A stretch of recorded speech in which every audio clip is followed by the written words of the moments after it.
Cendawan goreng bang Cendawan goreng bang. Goreng panas-panas bang Panas-panas. Ni cendawan goreng. Cendawan goreng. Ya. Yang ni untuk saiz ni RM10. Kita ada dua saiz, RM10 dengan RM8. RM8 tu dia kecil sikit lah. Okay, untuk sos dengan perasa kita akan bagi sebut cili cuma. Okay, ni sos. Sos cili. Sos cili. Yang semua sos RM1 kecuali sos Korean sos RM2. Oh, yang ni add on RM1 lah Yang ni add on RM1.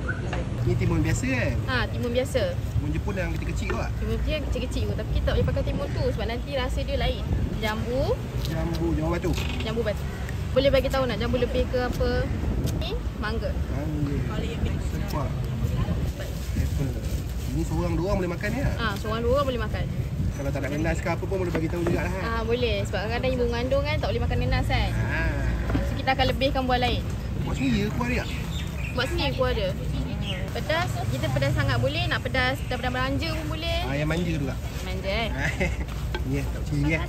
Ni cili dia. Lepas tu kita gaul je. Ada orang minta ke kat kuah asing ni?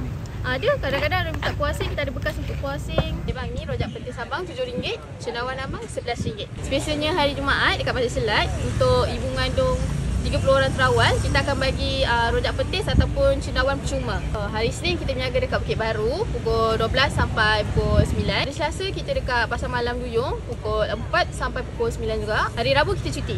Khamis kita dekat Pasar Malam Air Molek pukul 4 sampai pukul 9 juga. Hari Jumaat dengan Sabtu kita dekat Masjid Selat pukul 6 sampai pukul 12. Hari Ahad kita dekat Masjid Tanah pukul 5 sampai pukul 9. Makan juga Okey ni. Terima kasih. Sama.